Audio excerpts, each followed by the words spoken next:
welcome to another week of the Oregonian, OregonAlive.com's Pac-12 Basketball Roundup. He's Connor Letourneau. He covers the Oregon State Beavers. I'm Tyson Alger. I cover the Oregon Ducks. We both kind of vaguely cover the whole Pac-12 conference. We will see every team this season.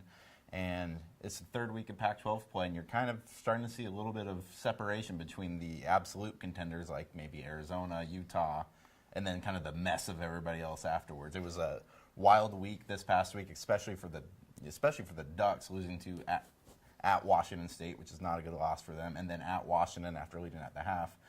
Much better week for the Beavers, I would say. Well, in some ways, they go up to Washington, they lose a tough one. They're in that game until the last, 3 or 4 minutes.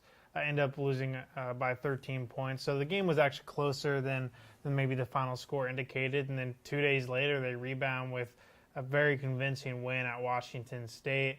They held the Cougars to 47 points, which is pretty impressive considering they hung 108 on Oregon just a couple days earlier. So, I think they'll take a road split in the Evergreen State, especially considering that they lost Victor Robbins to a 10-game suspension for a violation of athletic department policy, which came down right before the Washington game. So now the big question with them is, can that bench give them enough in the tank to win some of these games down the stretch? Oh, definitely. And coming up this week for both Oregon and Oregon State is UCLA and USC, conceivably two teams that both Oregon and Oregon State should at least be competitive with at home, especially USC.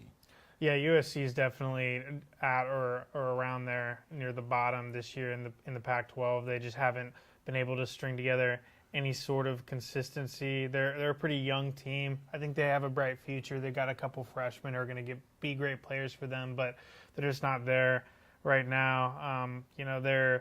They lost the rebounding battle 41-20 to UCLA last Wednesday, and so I just don't think they can do enough on the glass and down low to really put pressure on a lot of these Pac-12 teams. And the Ducks will be playing USC on Thursday, UCLA Saturday, and it's vice versa for Oregon State. What have you seen from UCLA so far?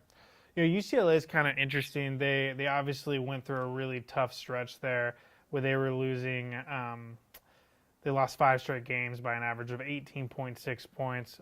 Since then, they've kind of been able to find a little bit of a rhythm. Their guards are starting to find their shot, and they've got 3 straight wins over Stanford, Cal, and USC. So Stanford obviously be the only really notable win in that stretch, but they're starting to look like the talented team that I think they are. It's just they had a lot of kinks to work through being another young team in this conference. I think this is such an important week for both teams that we cover because a lot of people, including myself, thought the Washington game for the Ducks was an absolute must-win. You're coming off of a game against Washington State that at the start of the year you kind of put a W in the win column there. That was probably a game the Ducks needed to win. And then they go into Seattle and they have such a good first half against the Huskies, and then they just totally bottom out there. So now you're coming in 2 home games that you have a chance to win. Oregon's had a couple of these games this year where they've gone in and, having a 50-50 chance, and, they beat Illinois. I think that was the only one where they was like maybe they were a little bit of an underdog. They ended up winning that one. So now they come into this game in conference, and I don't think they can afford to lose 2 more games at home if they want to have any chance of any postseason appearance here. Yeah, they're definitely kind of in that precarious territory where I think it is really early to start prognosticating about the postseason, but they're already kind of at that place where they need to really start proving themselves that they're going to even make the NIT this year. Well, especially with the next week they go on the Arizona trip, so then you're at Arizona State, and Arizona State's one of the worst teams in the Pac-12, but they took the Ducks to overtime at home, so it's going to be a much tougher game for the Ducks in Tempe for that game. Yeah, and they obviously just need to show that they can defend teams. Yeah, I mean, giving up 108 points to a team like Washington State, which has a couple decent offensive weapons there, but they're not by any means an offensive dynamo. Yeah. So that was probably a terrible game for Dana Altman to watch, but it was sure fun as heck to watch on the television because that was one of the worst defending games I've ever seen at the college level, but just straight gas offensively. It was a lot of fun. Definitely. And then Oregon State, on the other hand, has been totally different in the sense that they, even with a thin bench, have been able to limit teams defensively. They held Washington State to around 28% shooting from the field the other day. No matter what happens with them, defense has never really been a major concern. It's really been their offense and their bench. They don't have a go-to scorer. They don't have a guy who can really fill it up, so they have to spread the court with their high-low motion and hope they can get good looks. And as we saw in that Washington game, sometimes that can mean going some lengthy stretches without a point. In that first half against Washington, I think they had an 8-minute stretch and a 7-minute stretch without a single point, which was pretty painful to watch. But then they were only down like 2 points at halftime. Yeah. So it's definitely an interesting team. At this point now, with Victor Robbins out until at least that Utah game in February, which means he'll only be eligible for the final 5 regular season games.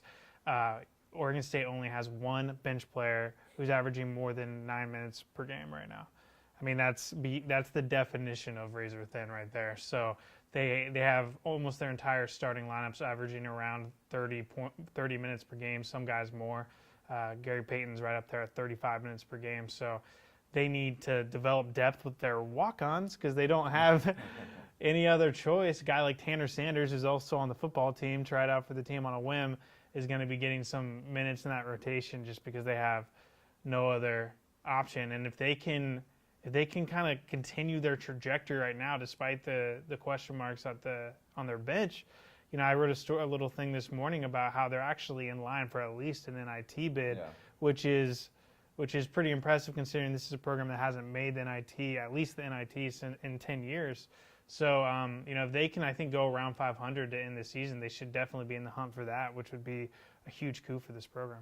So with games Thursday and Saturday, do you have any predictions for these 2 games? I think that the UCLA game is going to be tough for Oregon State just because of the firepower that they bring. It's going to be a matter of limiting their shooters. If they can limit a guy like Alford around the perimeter, which they've been good at this season, I think they're going to have a good chance to win this game. I think that they can beat really anyone at home. They've proven.